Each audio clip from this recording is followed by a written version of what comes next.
우리 한 해 돌아보면 참 기적이에요, 그죠? 그렇지 않습니까?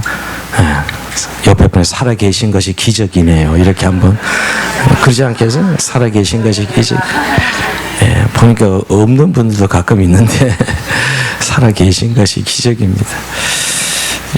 열심히 또 달려오고 열심히 사신 분들, 또 주의 몸된 교회 열심히 한 해 동안 신앙과 믿음으로 자리를 지키신 분들에게 감사를 드리고요. 그런데도 우리는 사실은 또 한 해를 좀 돌아보면 늘 한 가슴 한켠이 좀 아리오는 그런 우리의 후회도 있고 또 자책도 있는 것이 사실입니다.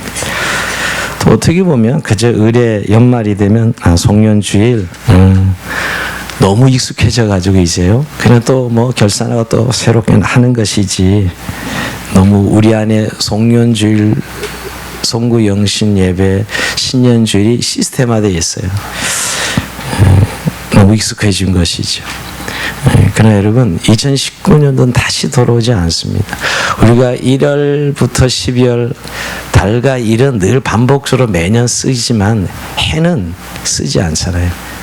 2018년도 넘어가고 2019년 넘어가고 더 이상 우리에게 있지 않는, 물론 다음에 또 1월달 작년에 맞은 1월달 생각하지만 해는 달라진 해 속에 살아갑니다.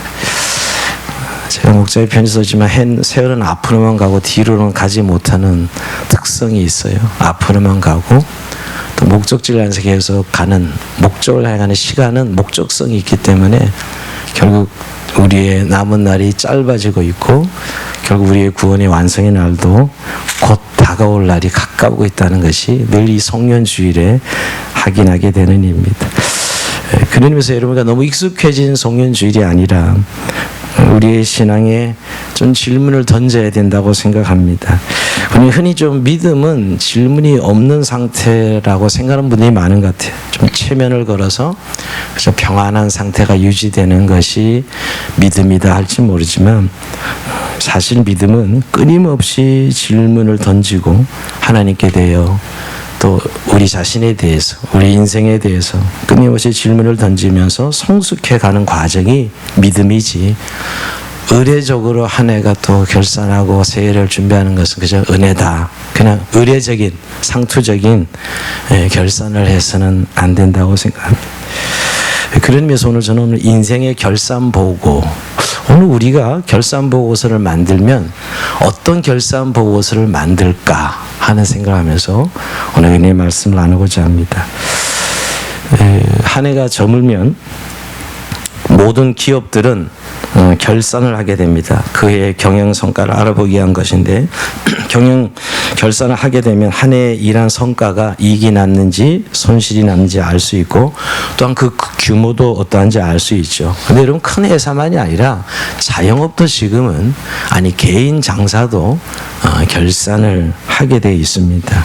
그래서 우리 회사가 앞으로 더 발전할 것인지 퇴보할 것인지에 따라서 그것을 살펴보고 또 경영 계획을 수정하고 다시 한번 발전의 기회를 도모하는 것이 늘 이렇게 결산을 하는 이유입니다.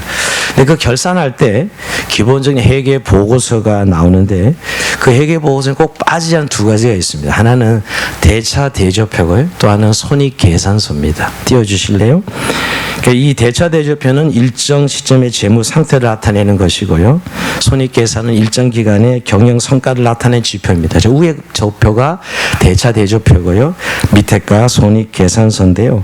우리가 오늘 이거 모르면 설교 들으나 마나요. 꼭 아셔야 돼요. 오늘 나는 재무하는 빵인데요. 이러셔도 오늘 아셔야 돼요. 근데 그리스도인에 대해서 돈에 대해서 경영하고 관리하지 않는 것은 그건 사실 직무유기예요.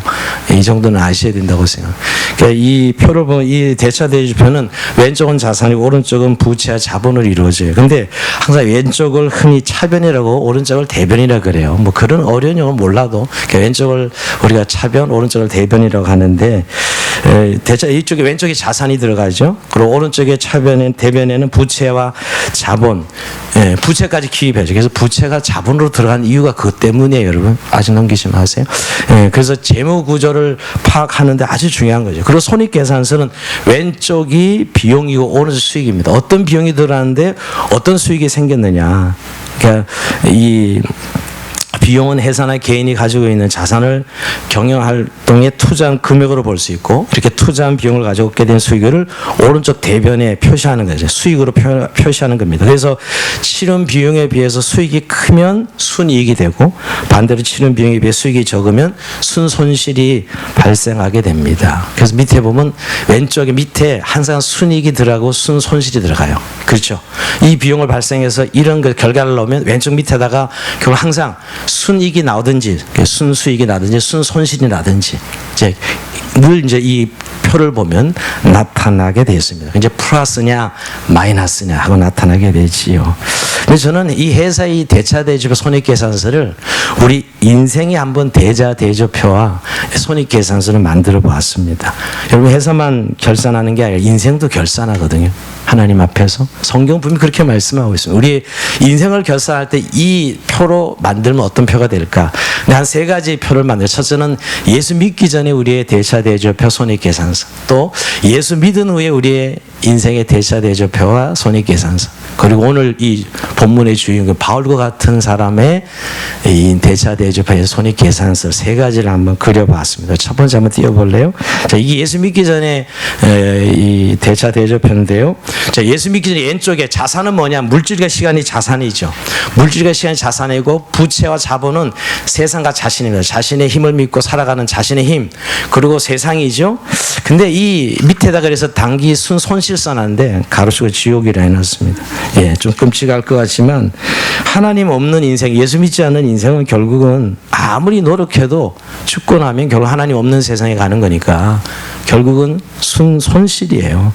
자기 자산은 결국 세상과 자기 자신밖에, 믿을 건 자기밖에 없잖아요.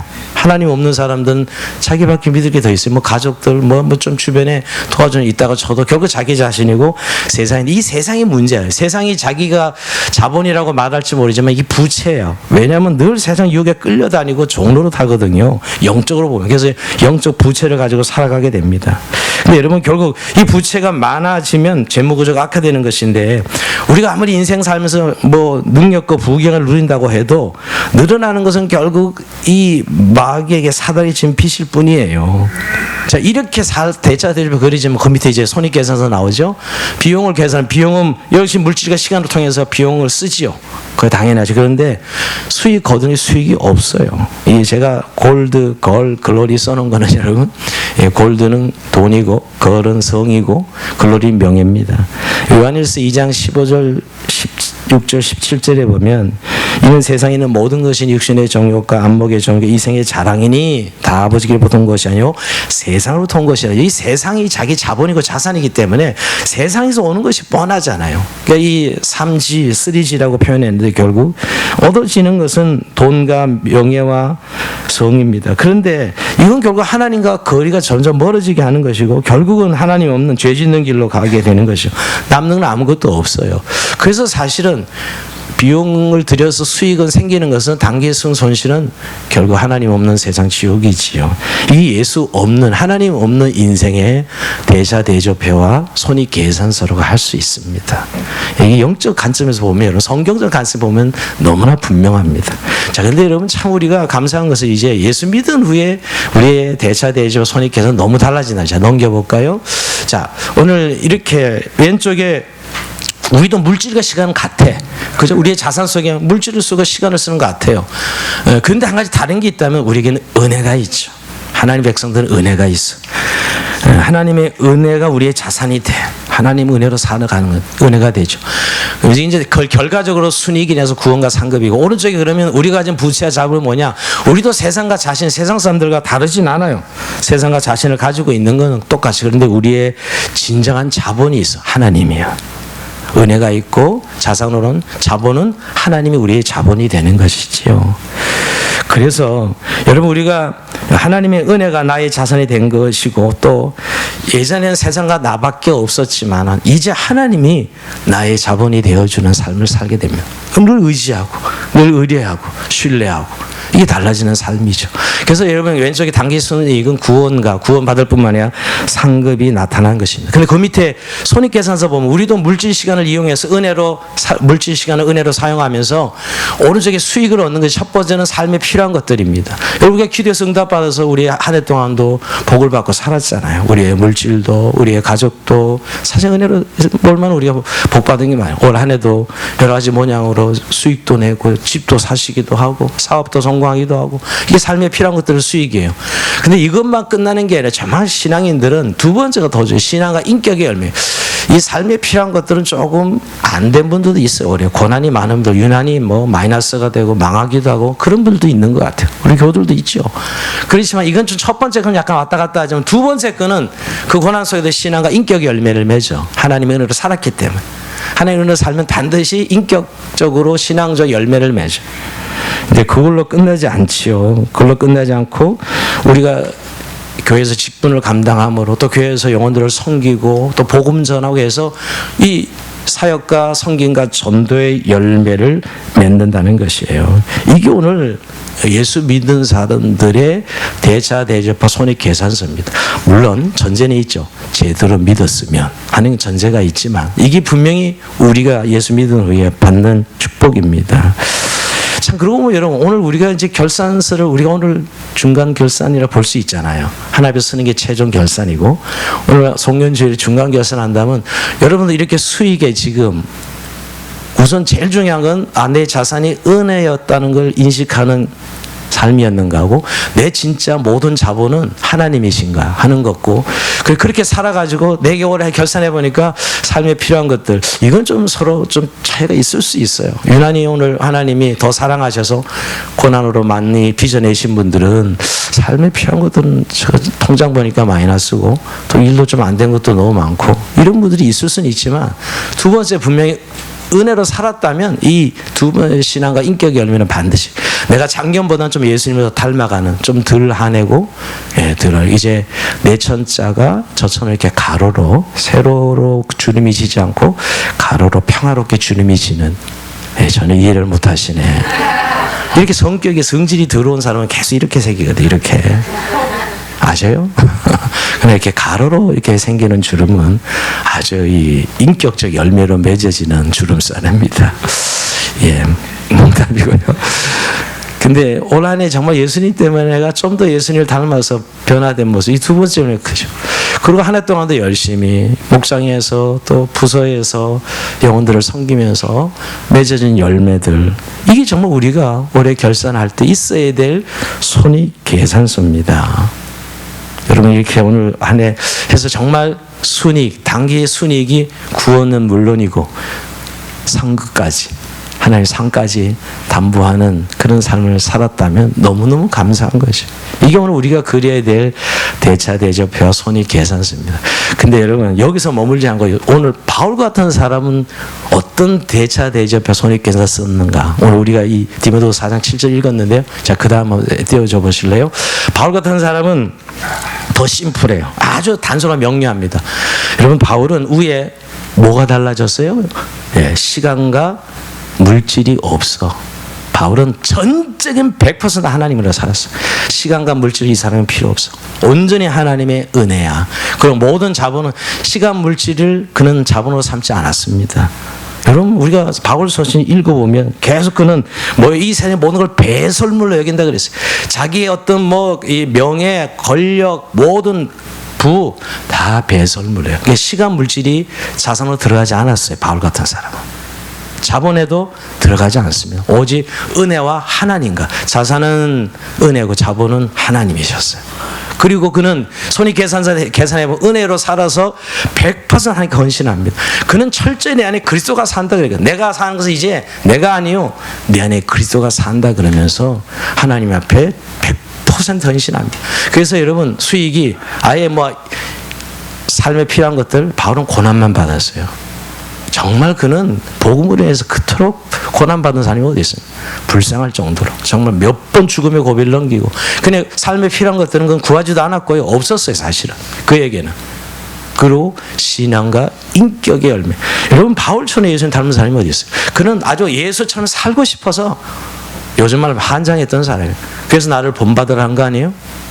내가 예수님을 본받았기에 너희도 나를 본받으라는 이유가 잘나서가 아니라 그의 삶의 이유는 단 한 가지. 내가 예수님 닮는 거예요. 그래서 신앙과 인격의 열매 수익을 거두었고 더 나아가 사역과 선기가 전도에 열매졌습니다. 여러분 그가 만약 사도 바울이 없었다면 이방 선교 이 가능했을까? 여러분 우리 적어도 성경을 보면 바울이 없었다면 만약에 예루살렘 범위를 벗어날 수 있었을까? 물론 하나님 역사하신 일이겠지만 그 정도로 이방 선교의 모든 길을 열고 로마까지 가서 결국 복음 전하다 그는 순교합니다. 여러분 로마에 가지 않았으면 순교할 이유도 없지요. 그러나 그는 복음 전하라는 명령을 받고 땅끝이 그때 로마였기 때문에 로마에 가서 순교하기까지 그 인생을 드려요. 그래서 여러분 단기 순이익이 그렇게 수익을 냈는데 구원과 상급은 물론이고요. 오늘 뭐를 이야기하고 있냐면 사도 바울은 멸류관을 이야기합니다. 오늘 그래서 제가 4장 7절 8절을 읽었습니다. 최고의 순이익 구원과 상급은 물론이고 멸류관을 그는 이야기합니다. 자, 우리가 한번 디모데후서 4장 7절 8절 한번 읽어볼까요? 시작. 내가 선한 싸움을 싸우고 나의 달려갈 길을 마치고 믿음을 지켰으니 이제부터 나를 위하여 의의 멸류관이 예비되었으므로 주그 의로 오신 재판장이 그날에 내게 주실 것이니 내게만 아니라 주의 나타나심을 사모하는 모든 자에게니라. 아멘. 주님께서 그에게 주실 의의 멸류관 사도 바울의 생에서 최고의 상급이고 최고의 수익이었습니다. 그러게 그는 끝까지 그게 순교자의 삶으로 이어지지요. 여러분 우리가 이 바울의 지금 손익계산서 대차 대조표를 봤는데 오늘 우리가 중간 계산한다면 우리는 어떤 결산서를 만들 수 있는지 우리도 이렇게 바울처럼 아예 하나님 은혜만이 내 한 해 동안 나의 자산이었습니다. 하나님만이 나의 자본이었습니다. 그리고 100% 헌신의 삶을 살았다면 우리가 바울과 같은 대차 대조표와 손익계산서가 분명히 오늘 만들어져 있었을 것이에요. 그러나 하나님의 은혜가 내 자산이 안 되고 그저 아직도 내 바둥거려서 내가 뭔가 내 노력으로 또 내가 원하는 어떤 것들을 얻기 위해서 살았다면 여러분 내 육체의 본성을 따라 그건 여전히 세상 사람 가진 시간과 물질이거든요. 똑같아요 여러분. 우리나 뭐 세상 사람 뭐가 다르겠어요 여러분. 그렇다면 오른쪽에 맺혀지는 것은 그 육체의 열매들이죠. 육체 손해입니다. 결국 손실이에요.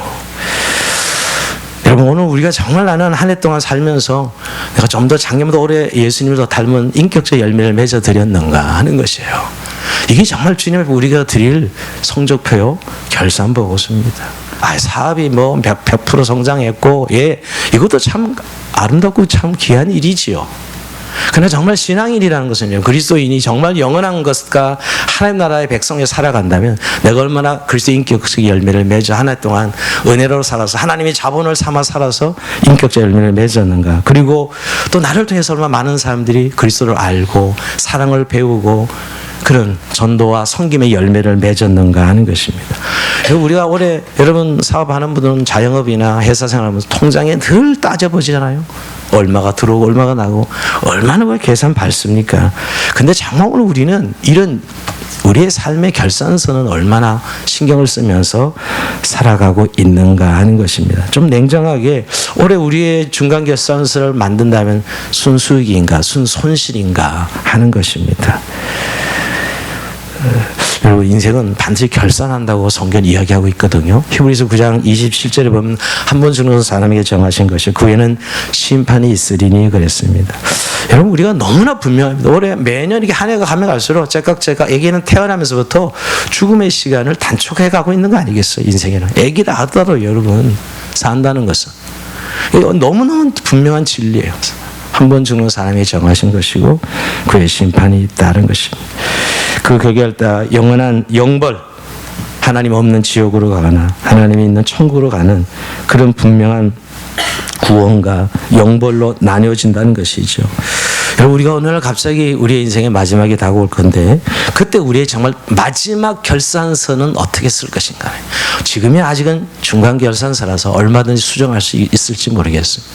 그러나 여러분 결국 마지막 날 그 하나님의 심판대 앞에서 이 결산서가 순수하게 끝나야 되는데 바울처럼 적어도 구원과 상급으로 아니 더 의의 면류관으로 나가야 되는데 만약 그렇지 않다면 손실이 될 수밖에 없는 것이죠. 여러분 결국 우리가 인생에 남는 건 내 영혼밖에 남지 않습니다. 여러분 우리가 결국은 남는 것은 내 영혼이에요. 세상에 그래서 실적보다도 그 어느 것보다도 우리가 다 중요하죠. 돈 버는 것도 중요하고 뭐 집 사는 것도 중요하고 뭐 다른 모든 것들이 중요하지만 그러나 우리가 잊지 말아야 될 것은 결국 하나님의 결산의 날 쓸 때는 그 모든 것들은 아무 필요도 없습니다. 결국 내 남는 건 내 영혼이지요. 요새 사는 사람들의 삶을 폼생폼사라 그러더라고요. 폼생폼사. 그래도 삶은 지분이 있어야 되고 뭐 차도 있어야 되고 뭐 어디 폼생폼사예요. 폼다 빚더미 위에 올라 있는데 보니까 사는 건 폼생폼사라는 거예요. 참 좋습니다. 저는 이 시대의 흐름이 참 그런 흐름인데 여러분 하나님 앞에 설 때도 폼생폼사입니까? 그럴 수 없죠. 하나님께서 우리의 결산을 하는 그것으로 결산하는 것이 아니기 때문이에요. 우리가 정말 마지막 날 주님 앞에 이런 결산서를 쓸 수 있는가 하는 것입니다. 미국에 실제로 있었던 일이라고 해요. 이건요. 한 젊은 여인이 자기 할머니, 친할머니의 반지를 너무너무 갖고 싶어 했어요. 왜냐면 너무 아름다운 반지였고 할머니도 너무 값지고 또 귀한 반지라고 자랑을 했기 때문에 늘 그 반지를 갖고 싶어 했어요. 그런데 할머니가 돌아가신 후에 그녀는 결국 마침내 그 반지를 돌려받습니다. 물려받는 거죠. 유산으로 물려받아요. 너무 기뻐서 둥둥둥 떠다니는 그런 기분이었습니다. 근데 그것도 잠깐이었어요. 그녀에게 불안한 마음이 들기 시작했습니다. 너무 둥둥 떠다니 받았는데 이걸 누가 훔쳐가면 어떻게 했나 이것 때문에 말이에요. 반지를 잃어버리면 어떻게 되나 이 걱정 때문이죠. 외출할 때마다 그걸 어디다 숨겨놓고 외출을 해야 되나 한 몇십 분 시간을 신랑이랑 버리다가 외출하게 되고요. 또 같은 곳에 둘 수 오늘은 여기 숨겨뒀다가 내일 출근할 때는 또 이쪽에 숨겨놨다가 이렇게 하여튼 밖에 나가서는 반지가 제대로 있을까 걱정을 통해 일을 제대로 할 수 없었습니다. 그 집에서 돌아오면 반지부터 먼저 확인하는 것이죠. 이렇게 몇 년 지났는데 생각이 생겼어요. 뭐냐면 반지를 위한 보험을 들어야 되겠다. 이렇게 내가 불안해하지 말고 반지를 위한 보험을 들어야 되는 생각이 들어서 전문가의 정밀 감정을 받게 됩니다. 즉 보험 들기 위해서 필요한 절차였죠. 근데 그 감정 결과로 그녀는 거의 기절할 뻔합니다. 왜? 그 반지는 불과 몇 달러에 나가지 않는 모조품 반지였어요. 그토록 오랜 세월 동안 그녀를 사로잡고 그녀의 모든 것을 지배하고 종천을 부리하던 그 반지는 실제로 아무것도 아니었던 것이었어요. 네, 사실 그때 이 그녀는 그 사실을 알게 된 뒤 너무나 허탈했지만 그때부터 자유하기 시작했어요. 삶에. 여러분 우리가 지금 이렇게 애지중지하는 것들이 하나님 앞에 가서는 아무것도 아닐 수 있다는 생각 해보지 않습니다. 하나님 앞에 가서는 아무것도 아닌 후지족에 지나지 않는 것을 거기에 생명 걸고 목숨 걸고 투자하고 있지는 않는지요. 사실 우리가 최고의 가치인 줄 알았는데 나중에 가보면 아무것도 남지 않는 얼마나 허무했을까요? 여러분 우리가 왜 말씀드리면 결국 우리가 사는 건 영원한 것과 일시적인 것, 영원한 것과 일시적인 것이 우리에게 있다는 거예요. 여러분 우리 휴대폰 아무리 뭐 빛과 번쩍 새 거 좋아도 한 3년만 지나면 정말 구닥다리 휴대폰인 거 아시죠? 영원한 게 어디 있습니까? 우리가 지금 쥐고 있는 것들이 영원한 게 어디 있어요? 조금 시간 지나면 다 버려지는 것들인데 사실 없어지는 것들이죠. 결국 우리가 이 세상을 마무리할 때는 여러분 우리가 그런 것들을 가지고 가지 못한다는 거예요. 물론 우리가 살아가는 돈도 필요하고 뭐 진학도 해야 되고 진급도 해야 되고 집도 있어야 되고 다 필요하지만 결국 가장 본질적인 우리의 영혼이 주 앞에 서는 날 우리가 하나님 앞에 결산할 수 있는 것들이 있는가 하는 것입니다. 정말 인생의 가장 중요한 것을 알고 살아가고 있는가 하는 것이 이게 정말 인생의 지혜예요. 정말 결산하려고 우리가 결산에 준비를 할 수 있는 사람이죠. 열심히 공부했는데 전혀 준비한 것은 나오지 않고 딴 문제가 나왔다 그러면 아마 뒤집어질 겁니다. 우리가 그토록 애지중지한 것들로 우리의 인생을 채웠는데 결산을 그 앞에 서보니 내가 그렇게 애지중지해도 아무것도 하나님 앞에는 아니었다는 걸 느꼈을 때 얼마나 허망할까 하는 것입니다. 근데 여러분, 근데 영원한 게 뭘까요? 제가 늘 말씀드립니다. 하나님이 영원하시고 그의 말씀이 영원하고 인생이 영원합니다. 그런 영원한 거 없습니다. 이 세상 자연 영원하지 않습니다. 불에 다 타버릴 것들이에요. 하나님과 그의 말씀과 우리 인생이 영원합니다. 즉 나의 영혼인 것이요. 그럼 다른 것들은 나의 인생의 결선에 다 사라지고 맙니다. 그러나 아무것도 남지 않죠. 그러나 영원히 남는 건 나의 영혼입니다. 내가 영원히 사는 이게 남는 것이에요. 정말 그 영원히 사는 내가 하나의 구원을 받고 상급을 누리고 살아가고 있는가요? 정말 나는 거기에 투자하고 있는가 하는 것이에요. 그러면서 여러분 다시 한번 좀 우리가 중간 결산하는 이 시간에 정말 나의 자산은 하나님인가? 하나님의 은혜인가? 내 자본은 정말 하나님인가를 다시 한번 점검해봐야 됩니다. 여러분 의외로 우리가 살다 이걸 자꾸 놓칩니다. 아까 세상상에 가지고 있는 시간과 물질만 여전히 자기의 자산이고 여전히 세상과 자신밖에 믿을 것이 없는 이게 자본이 된다면 우리가 마지막 날 무엇으로 하나님 앞에 결산할 수 있습니까?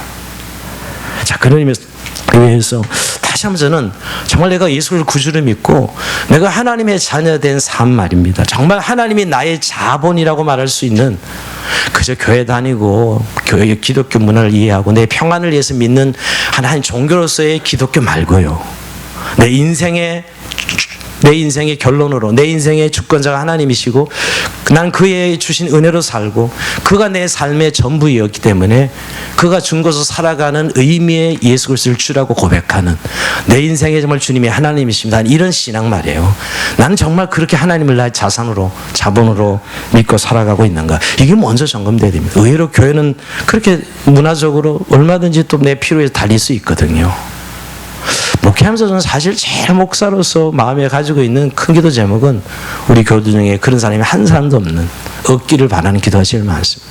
가끔 천국 갈 수 있는 성도가 몇 프로나 되냐고 물어보면 참 제 마음 100%라고 이야기하면서도 마음속에 그러지 않을 사람이 누가 있을까? 정말 하나님이 내 인생의 주권자의 주인이시오.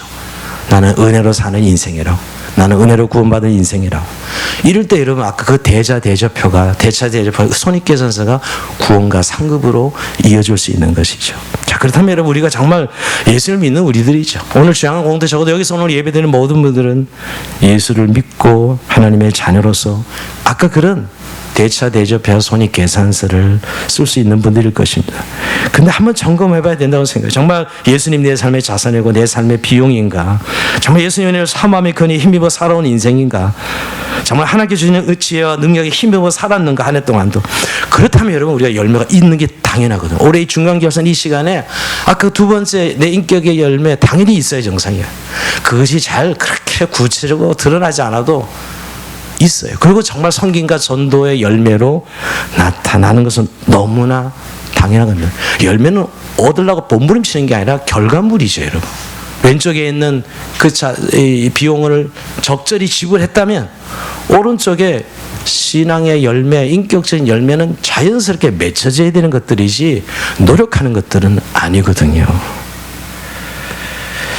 우리가 정말 인생에 다시 한번 새해를 또 이제 한 해를 마감하고 맞이할 때 내 인생의 주인이 진짜 하나님이시고 여전히 나의 자산은 예수 그리스도고 내 삶의 비용이 내 삶의 자본이 하나님이심을 고백하는 애가 있길 원해요. 그럴 때만이 우리의 결산은 항상 순이익으로 떨어질 것입니다.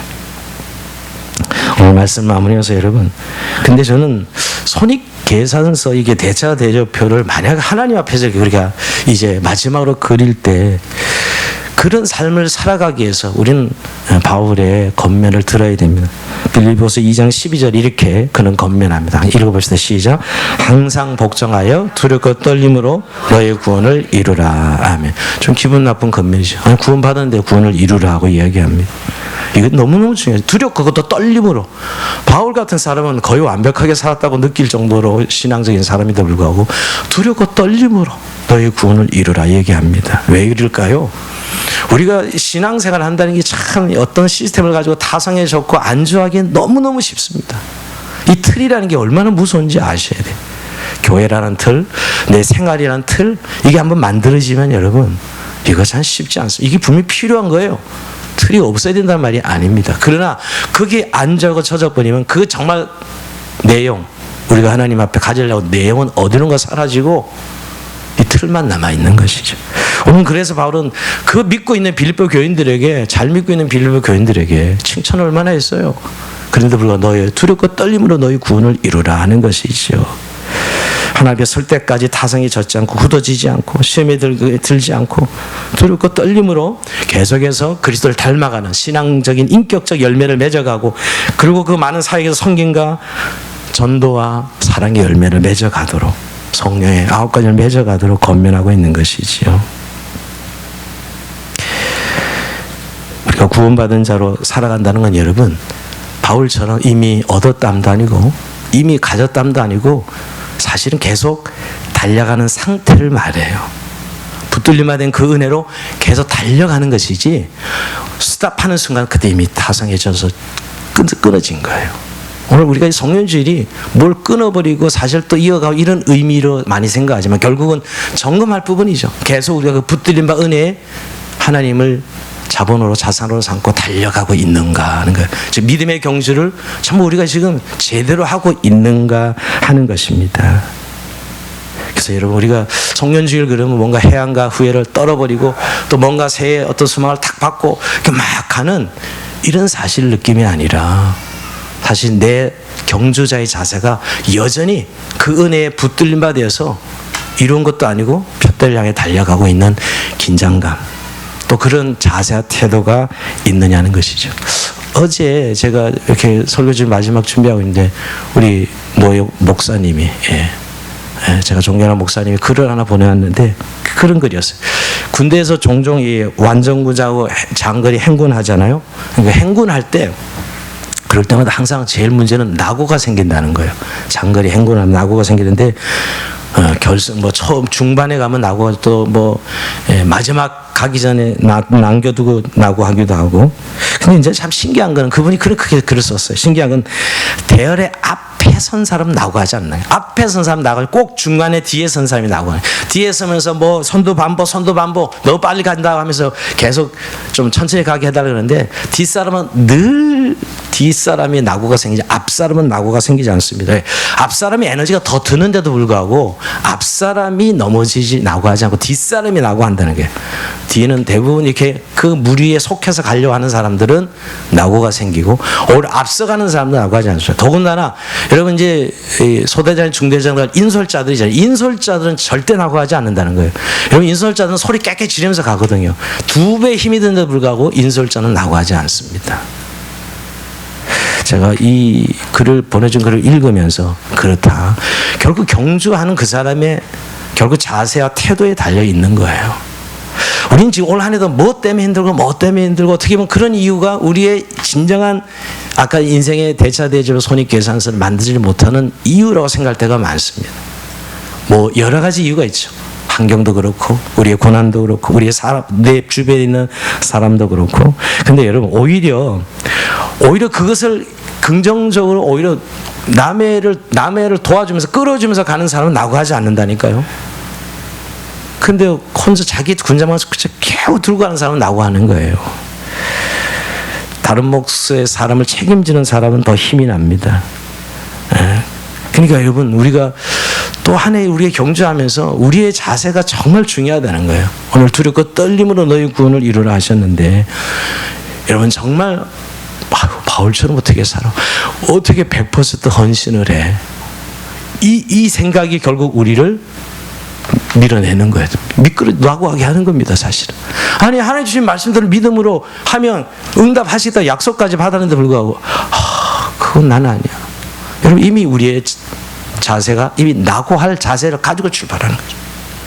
하나님이 우리의 인생 속에 이미 주신 약속들을 이루려고 하시는 건데요. 그래서 여러분, 사도 바울이 대단한 사람이 아닙니다.